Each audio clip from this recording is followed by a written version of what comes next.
Assalamualaikum warahmatullahi wabarakatuh. Perkenalkan, nama saya Ria Vera Wahyudianti, NPM 1821010292, jurusan Hukum Keluarga kelas E semester 4. Di sini saya akan sedikit menjelaskan tentang cara pembagian harta waris dalam Dawil Furud. Sebelum kita ke contoh kasusnya, kita harus mengetahui dulu apa sih Dawil Furud. Dawil Furud adalah harta waris yang baginya sudah ditentukan secara pasti dan ditegaskan dalam Al-Quran dan hadis Rasulullah Shallallahu Alaihi Wasallam. Seperti ketentuan dalam Al-Quran, surat An-Nisa ayat 11 dan ayat 12. Dari surat An-Nisa ayat 11 dan ayat 12, maka dapat diketahui bahwa pembagian harta waris bagi Dawil Furud adalah: yang pertama, anak laki-laki. Anak laki-laki 2 bagian jika mewarisi bersama anak perempuan. Yang kedua, anak perempuan jika jumlahnya hanya ada 1 orang anak perempuan, maka setengah bagian dari harta peninggalan. Jika jumlahnya lebih dari 2 anak perempuan, maka 2/3 bagian dari harta peninggalan. Yang ketiga, ada ayah. Ayah mendapat 1/6 bagian jika yang meninggal mempunyai anak. Yang keempat, ibu. Ibu mendapat 1/6 bagian jika yang meninggal mempunyai anak atau mempunyai beberapa saudara, dan mendapat 1/3 bagian jika tidak mempunyai anak. Yang kelima, suami. Suami mendapat 1/2 bagian jika pewaris tidak mempunyai anak, dan mendapat 1/4 bagian jika pewaris mempunyai anak. Yang selanjutnya nomor 6 yaitu istri. Istri mendapat 1/4 bagian jika pewaris tidak mempunyai anak, dan mendapat 1/8 bagian jika pewaris mempunyai anak. Yang ketujuh, saudara. Di sini saudara seibu, laki-laki atau perempuan. Jika 1 orang, maka 1/6 bagian dari harta peninggalan. Dan ada anak laki-laki atau perempuan. Jika lebih dari seorang, maka 1/3 bagian dari harta peninggalan. Dengan syarat tidak ada bapak dan anak. Baik, langsung saja kita ke contoh perhitungan waris. Seorang suami meninggal dunia dengan meninggalkan ahli waris istri, 1 orang anak laki-laki, ayah dan ibu. Pewaris mempunyai harta peninggalan sebesar 75 juta dan dikurangi biaya pengurusan jenazah 1 juta, biaya perawatan selama sakit sebesar 14 juta. Pertanyaannya, berapakah bagian masing-masing ahli waris tersebut?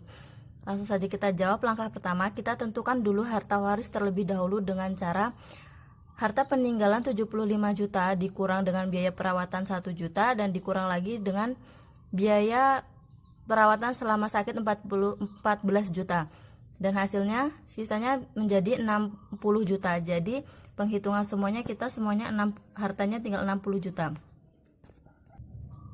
Lalu yang selanjutnya kita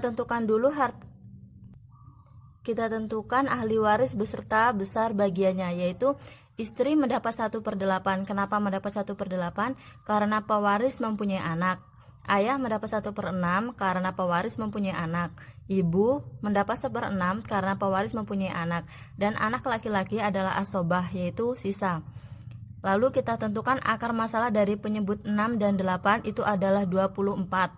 Kemudian kita lakukan perhitungan dengan jumlah harta waris 60. Istri mendapat 1/8 dikali 24 sama dengan 3/24. Kenapa bisa mendapat 3? Karena 24 yang akar masalah tadi dibagi dengan 8.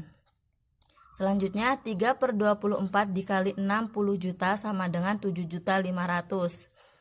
Selanjutnya ayah mendapat 1/6 dikali 24 sama dengan 4/24. 4/24 dikali 60 juta sama dengan 10 juta. Ibu sama dengan ayah mendapat 1/6 dikali 24 sama dengan 4/24. 4/24 dikali 60 juta sama dengan 10 juta. Selanjutnya anak laki-laki. Tadi yang istri, ayah, dan ibu sudah mendapatkan bagiannya masing-masing. Sekarang giliran yang anak laki-laki. Karena anak laki-laki mendapat asobah, maka jumlahkan hasil bagian dari istri, ayah, dan ibu. Istri mendapat 7.500.000, ayah 10 juta, ibu 10 juta. Jadi total semuanya 27.500.000.